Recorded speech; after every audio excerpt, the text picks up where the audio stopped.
You say go? Go. Go. All right. Coming together this afternoon, Citizens Constitutional Caucus, which is interested in education, activation, and legislation, has been asked many times, what can we do? How can we become active? How can we hold candidates accountable? How can we select good candidates? We've come up with a little program we call the 3C Candidate Vetting Program. The 3 C's are a synopsis of a 3C candidate are: number one, constitutionally grounded, conservative molded, and Christian inspired.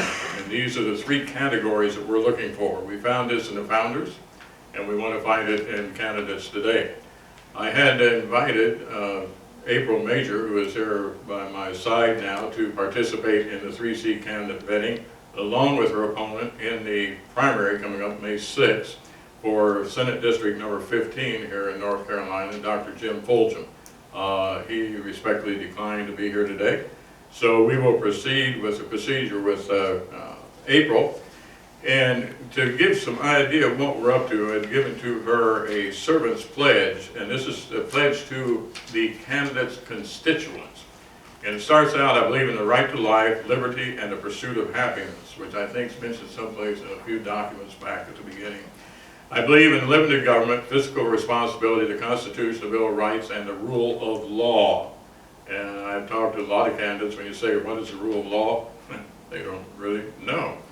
More specifically, I believe in smaller government, property rights, in self-government, in traditional family values, in equality under the law, in the sanctity of life.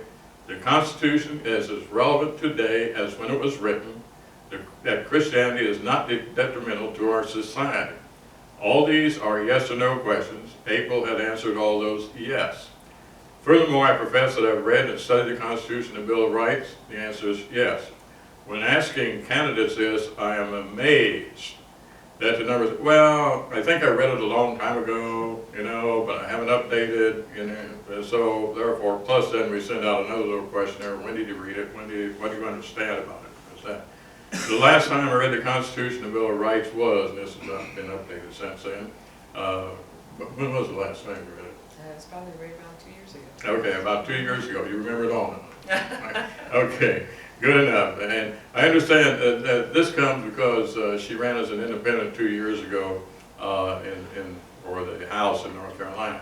I understand that the oath of office I will be required to affirm is a serious pledge to uphold the Constitution no matter what the circumstances or the consequences. I also understand that an oath to my constituents is of equal importance as they are the first recipients of my servitude. Therefore, we had come up with a little candidate oath thing here to the constituents, not to the government or anybody else. And we'll in a little while talk about an oath and what it means. I know the difference between a servant and a politician. Sidetrack, man, what's the difference between a servant and a politician, April, since you said yes? Yes. Tell me what the difference is. Well, a servant is someone who's willing to place the other's interests above their own. A politician, on the other hand, typically places their own interests above those of the people that they're supposed to be serving. And people say, talk about a servant politician, I'm sorry, that's an oxymoron.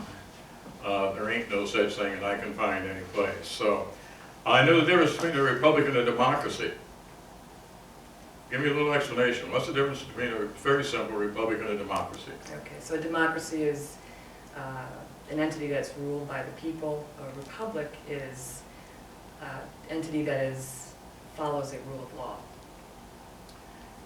A representative form of government, and what they've done, they've dumbed this down in schools and stuff. If you look and you listen to the TV, the radio, read the newspapers, practically everything anymore is referred to that America as a democracy. America, God help us, is not a democracy. We are a republic as of this day. I know that America is a republic and not a democracy. That is the little situation there at that, and we the people would like to know your position, respect the position stated above. What we're saying is, get these copies from us. Take it out, and a little, another questionnaire just goes along with it, but these are the 2 main ones in phase 1 of vetting a candidate. You'd be amazed at the people that I give these to that will not answer them, will not fill them out. One of the answers I get, well, it limits my ability to compromise.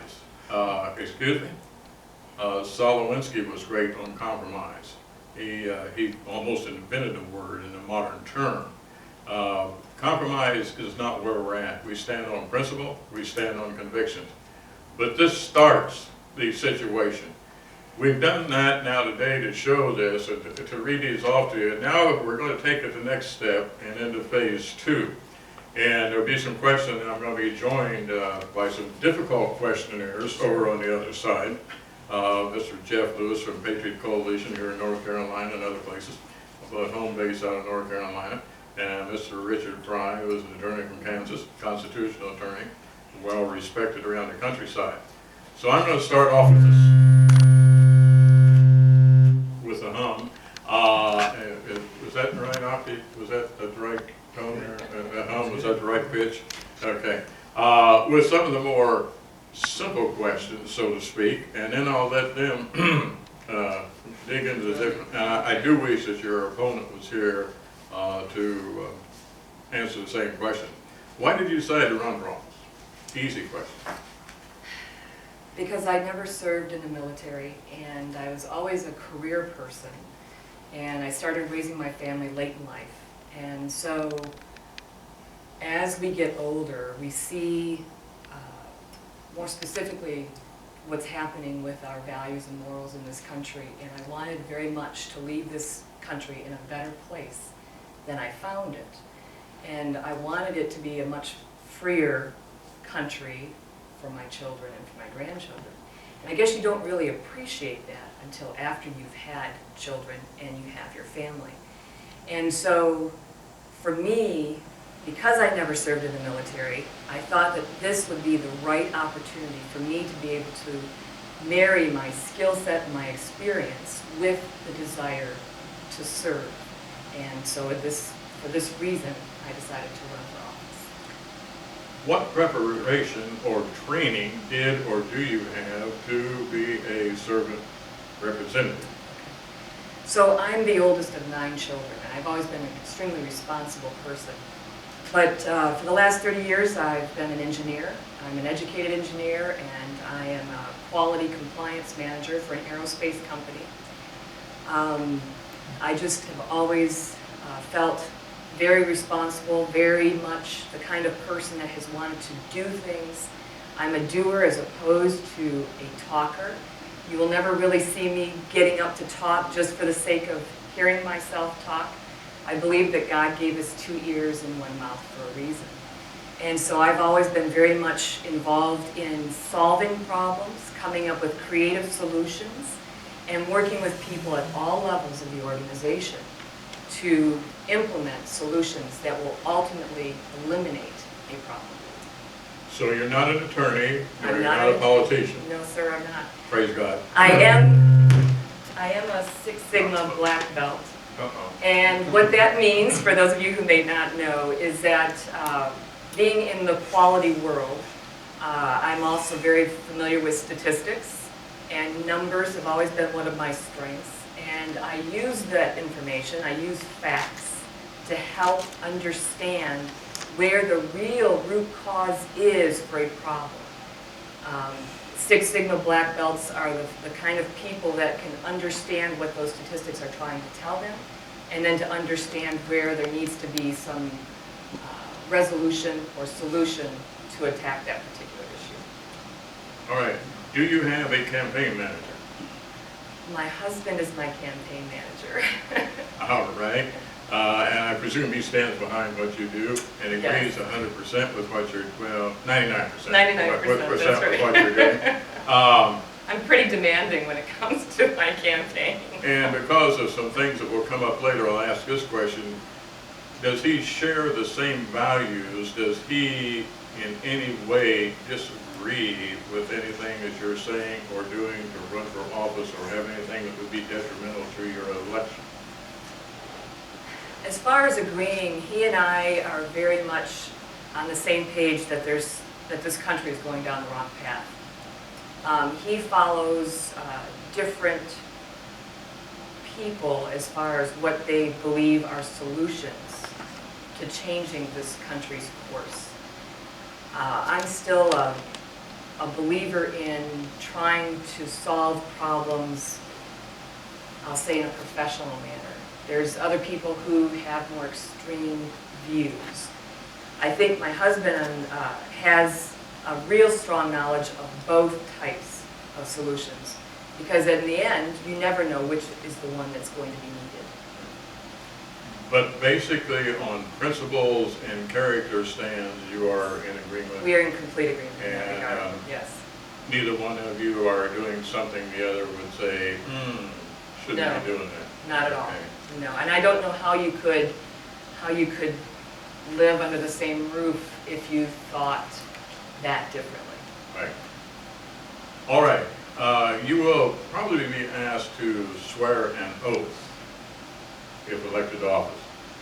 What, from your point, what is an oath, and what does that mean to you to swear that oath? Well, depending on what the oath says, it is a pledge to put your interests aside in respect for the interests of the people that you are representing. Okay. And when you take that oath, who do you swear to? You're swearing to the people who just elected you. And And so help me God. so help me God, yes. Okay. Absolutely. And this is what most, I don't mean to put you in a No, politician, no, you're not a no, politician that's yet, okay. and I hope you never become a politician, I hope you become a servant, okay? But this is the thing that we get into so much, is the fact that they don't realize or don't care that they are taking an oath to God as well as to country, and as well as to the constituents who put them into office. And I've read enough Old Testament and stuff that when you break those oaths with God, there's going to be consequences. And this country is reaping a lot of the consequences right now of broken oaths. When you break an oath, there is a misdemeanor involved. What is that misdemeanor? If you do not live up to your oath. It's like breaking a promise or lying, it's perjury. It's perjury. Yes. It is a misdemeanor, punishable by law, and I would be willing to venture a yes that, 90% of the politicians have broken their oath. Some unintentional, some intentional. We need them to understand what an oath is, and when they take it, that they know what they're taking. For instance, you have read the state and federal constitution. Okay. And the federal constitution to me is very simple, straightforward, boom, boom, boom, here's what it is. The state constitution is much longer, much more wordy, much more difficult, written by a bunch of attorneys. So therefore we have, and a problem, no disrespect, Richard, to the attorneys writing. I know you do a much better job than that from your position on the Constitution. But when they come out and they've written that, and we have things in the Constitution, which in North Carolina, which I've asked, and you've heard me say this before, when I've asked somebody, did you take an oath? Yes, I took an oath. Will you uphold the Constitution of the United States? Oh yeah, no problem. Will you uphold the Constitution of North Carolina? Yes, sir, no problem. Well, what about this thing in Article 6, Section 8 says you don't believe in the Almighty God, you're disqualified from office. Do you believe in God? Well, that's nobody's business. I think it is. The Constitution states it. Should it be upheld? Well, we really can't do that. Wait a minute. You took an oath to uphold the Constitution. You either uphold it for what it says, or you change it the legal, regular way to change it. One of two. You have no other choice. Article 6, Section 4. If you cannot read nor write the Constitution of North Carolina in English, you cannot even register to vote. Well, you'll be disqualified. You know, what's the deal? Well, we can't do that in this day and age. But, sorry, it's in the Constitution. You swore to uphold the Constitution.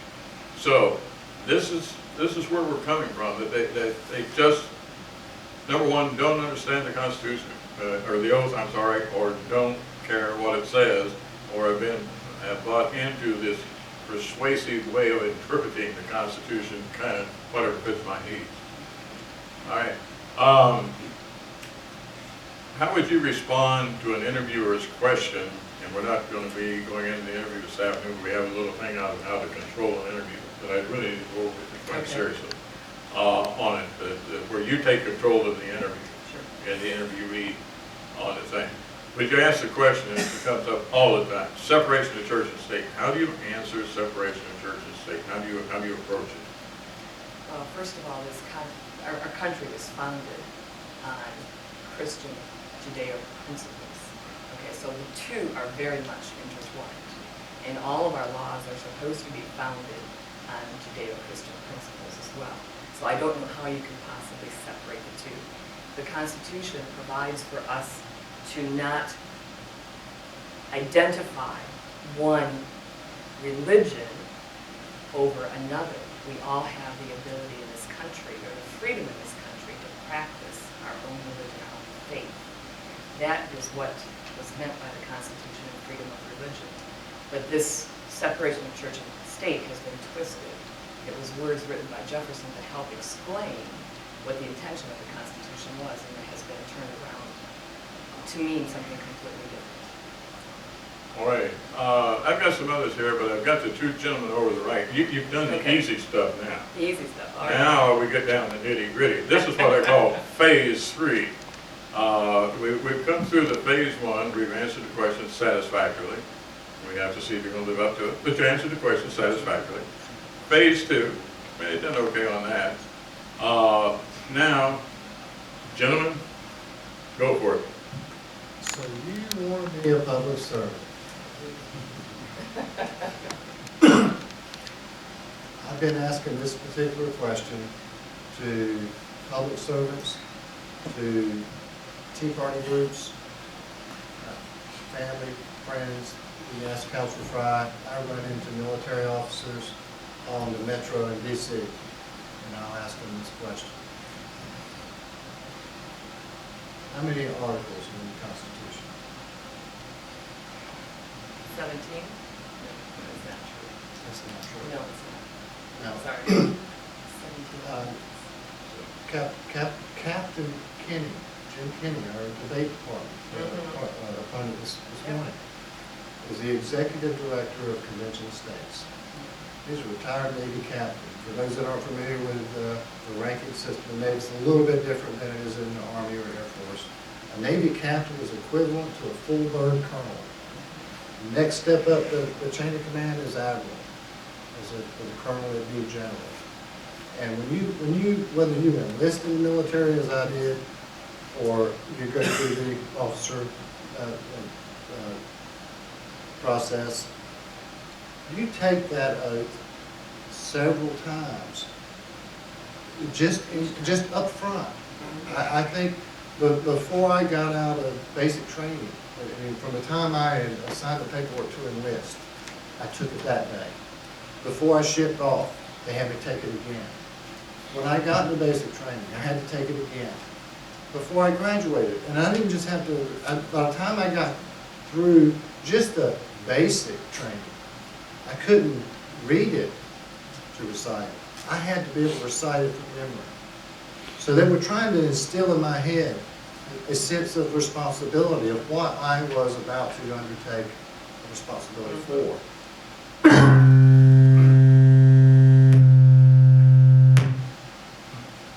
And because the oath was to support this Constitution, and this Constitution was put into place to protect my rights.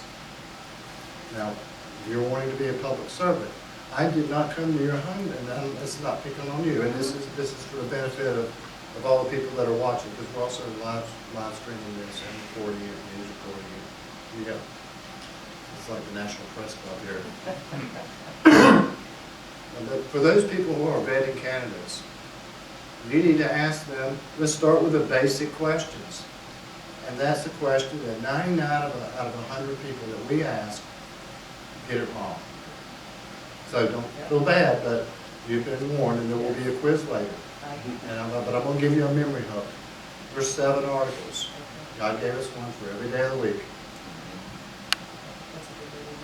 Now, you're running for a state office, not a federal office. How many articles are in our state constitution? look right quick. I don't. No, I don't know. No cheating. I do not know. I Well- don't remember. Under the principles of federalism and limited government, and this is a perfect example, this is the U.S. Constitution, North Carolina Constitution, the state governments retain most of the sovereign authority that we the people lent to government. And the federal government that the people and the states collaborated on creating to protect the common good of all and the rights of all as a nation are in here. 7 articles, double down, 14. The Bill of Rights.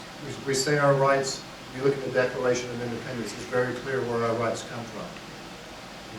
Where do they come from?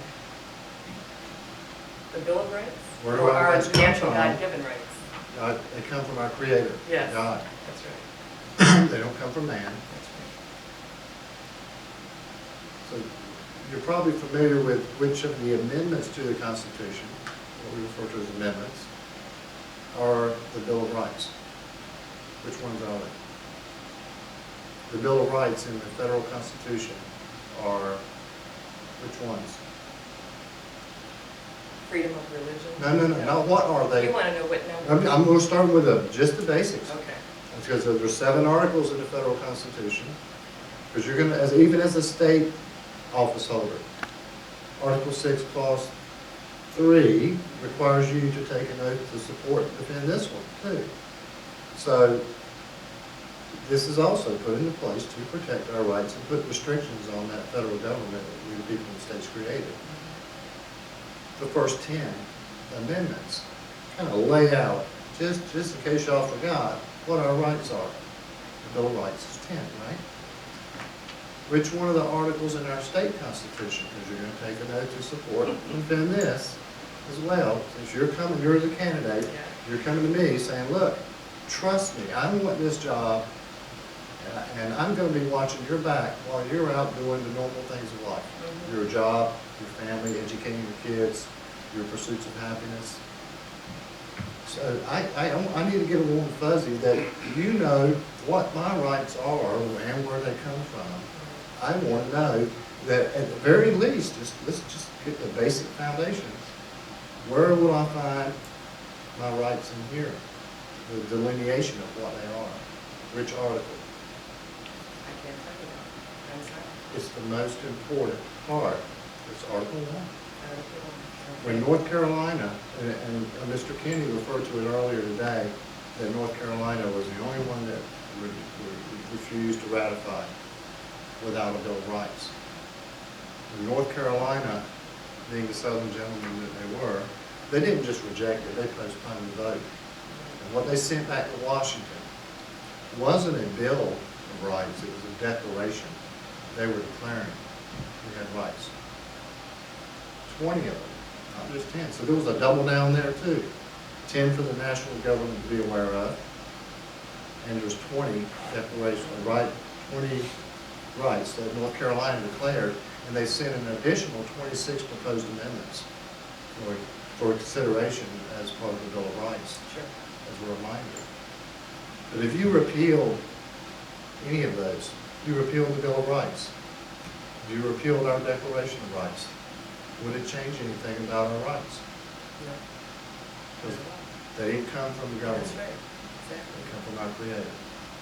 Excuse me, Jeff, let me interject one thing here, and for the good purpose of the video and everything, this is not for on the spot, and I know you kind of feel that right now, but it's to show what happens, that most 99.9% of our candidates have no idea about this. That's right. And so this is for This is a teaching education as well as for vetting of April.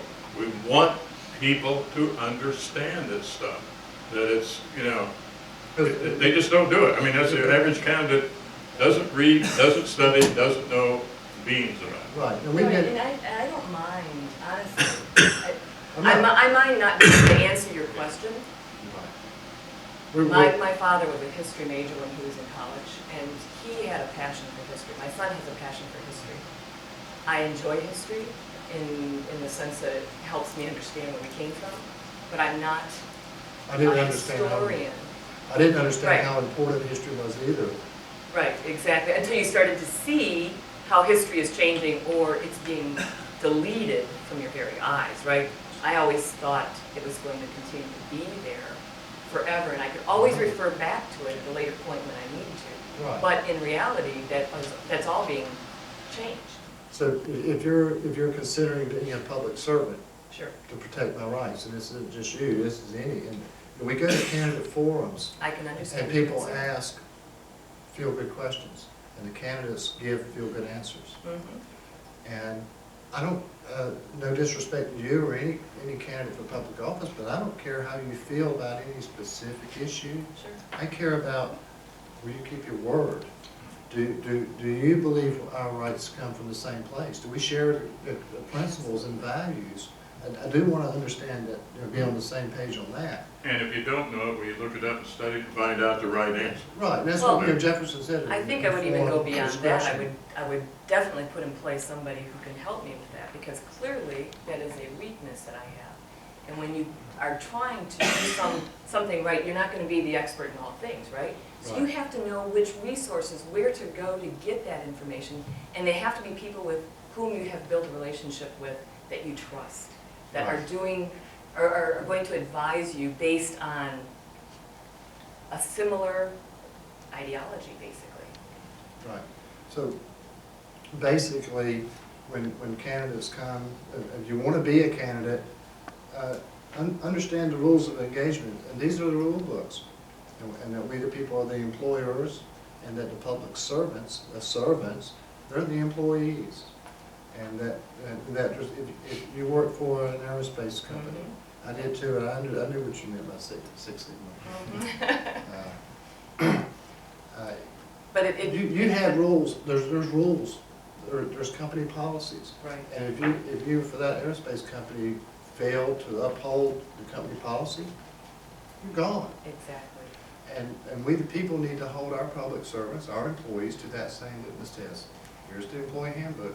You fail to uphold it after being your discretion informed, you're gone. Mm-hmm. Whether we like you or not. My rights are more important than our friendship if we have one, yeah. Sure.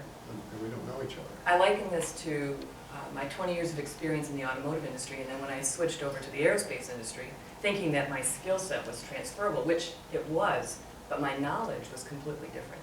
And I had to learn about the aerospace industry and how my skills would complement that industry. It's not just a matter of transferring from one to the other and expecting it to be 100% conversion, because it doesn't work that way. And there's some things that you can only learn by being on the job. Yes, ma'am. That's the basics. Sure. And when we the people trying to elect good people to protect our rights, find that their either skill set or their knowledge isn't where it should be, we should try and help them. Sure.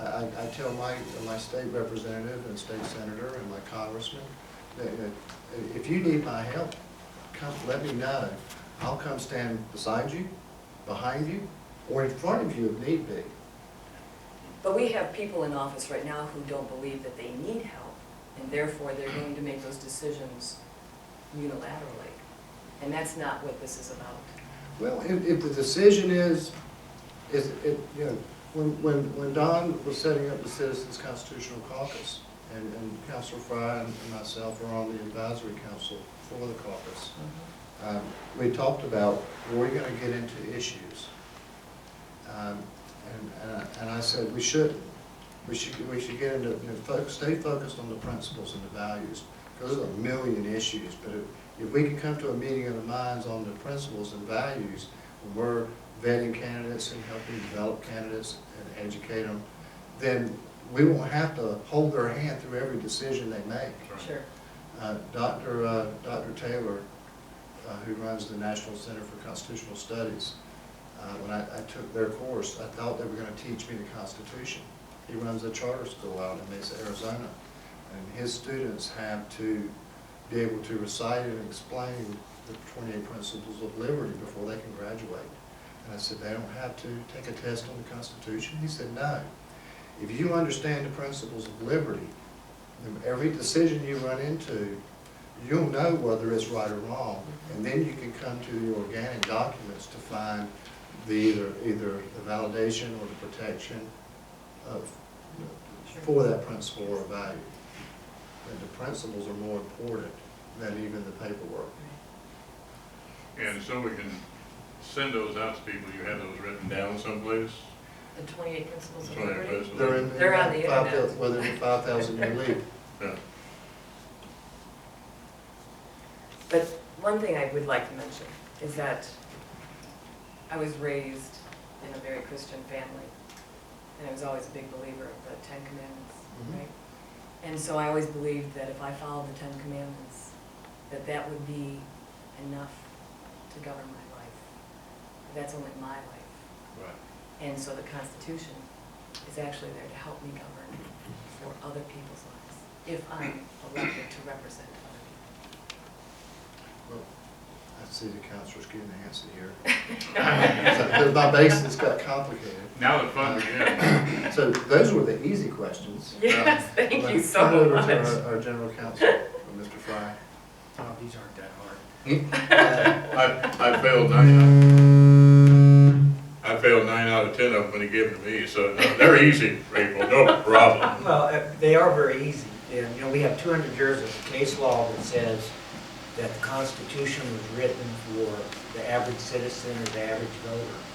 And so what I tell people is, number one, there's no reason for your public servants not to know and understand it. And number two, it's not that heavy of a burden, for one thing. And then if you have somebody telling you that it's complicated, you need to talk to an attorney or a judge or a law professor, they're pulling the wool over their eyes. And that's what's going on. We're having the wool pulled over our eyes. Sure. Also, something I learned after law school that you need to be aware of is there are really two kinds of law related to the Constitution. The kind that I initially learned over a period of about a year was constitutional law. That's anything the Supreme Court says it is. And then there's the law of the Constitution. That's what's in this book. So you have to keep that in mind. And this is just in furtherance of what Jeff was saying. It's to find out